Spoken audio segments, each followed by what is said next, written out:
כמו בארץ המקור. אז יש לנו הרבה מאוד ארץ המקור שלך אמרנו, וכולן, זה לא משנה בדיוק, אני חייל בכוח שהאו"ם מציב פה בסיני כדי למנוע מלחמה בין ישראל למצרים, זוכר? גם לנו יש משבר צועד.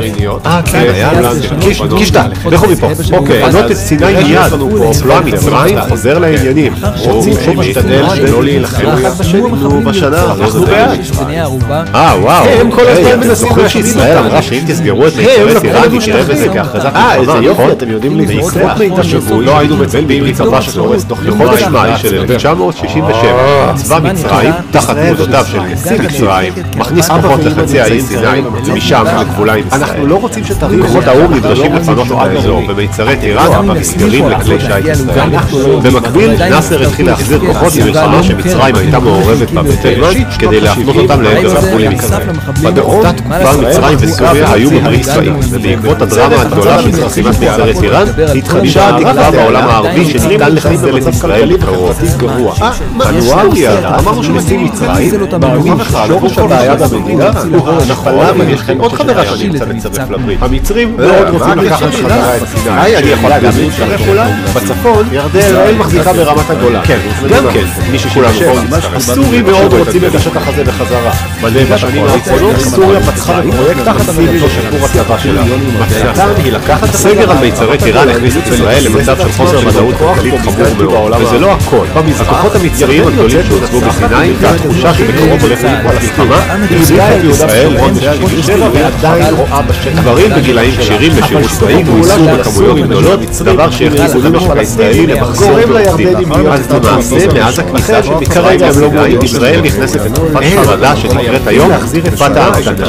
במהלך התקופה הזו ניסו הישראלים למצוא פתרון דיפלומטי למצב של אבל התחושה בישראל הייתה שהיא מבודדת יחסית. בסוריה, שחיל האוויר המצרי היה גדול וחזק בהרבה מחיל האוויר הישראלי, לא עזבה בכלל. בישראל הוקמה ממשלת האו"ם רחבה, ובינתיים בצה"ל תחת פיקודו של הרמטכ"ל להחזיק משטחים שאיבד היו בטוחים שאם ישראל לא תפעל מיד, המצב יצא משליטה וישראל תאבד מכוח ההרתעה שלה, ואולי אפילו תפסיק. ישראל ניסתה לייצר הבנות עם חוסיין, מלך ירדן, והעבירה לו את המסר לפיו אין לה כוונה לתקוף את ירדן אם ירדן תעזוב את המלחית ביום. התקיימו אפילו פגישות חשאיות בין המלך לבין נציגים ישראלים בנושא. אם בכלל נראה שיש סיכוי די טוב, אולי הם רק להימנע למלחמה עם ישראל. היום הראשון היה ב5 ביולי, בשעה 7:45 בבוקר של היום הראשון, חיל האוויר הישראלי יוצא למבצע מוקד.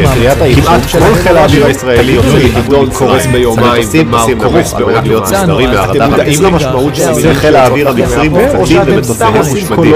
מכיוון שאין לישראל מספיק מטוסים על מנת לעשות את כל ישראל, אכן העמידו שמצרים הביתה למלחמה כדקים ויוצאים מיד לעוד מלחמה. ואז לא יצאו למלחמה עוד המצרים. פחות משעה אחרי תחילתו של מבצע מוקד, צה"ל מתחיל לתקוף בחלק הצפוני שבקו הגבול עם מצרים. וזה אחרי שבימים שקדמו למלחמה, צה"ל ביצע הונאה על מנת שהמצרים יחשבו שהוא מרכז כוחות בחלקו הדרומי של המחמושת ולא יצפה להתקפה על החלק הצפוני שלו, ועל רצועת עזה.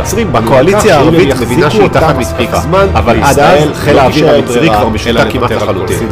חבר'ה, הישראלים תוקפים אותנו. לפי המצרים וסוריה, המלחמה סוף סוף הגיעה. נו.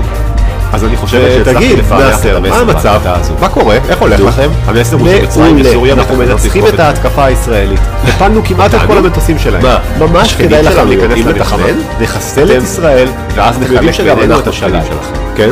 מגניב?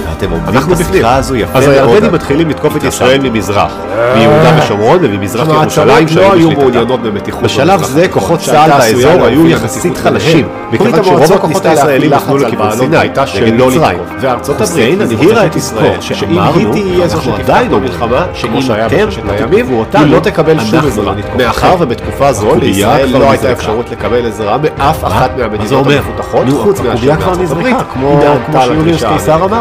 יש לי פה כמה דברים מעניינים. לא חשוב, מאוחר מדי. תצלומי אוויר שמראים שהמצרים מתכוננים גם הסורים מתחילים להפגיז את ישראל בכיוון צפון.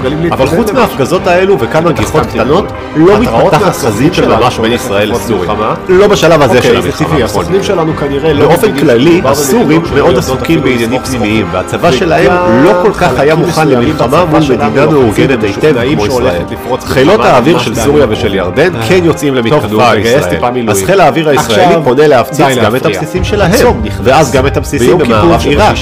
קרבות האוויר בירדן, סוריה ועיראק, שהיו חלשות בהרבה מבחינת חיל האוויר שלהם בסוריה, היו קשים יותר לחיל האוויר הישראלי, מכיוון שכבר לא היה לו את אלמנט ההפתעה. בכל מקרה, עד תום היום הראשון של הלחימה, ישראל משיגה עליונות אווירית בלתי מעורערת, והמצב יישאר כך לשארית המלחמה.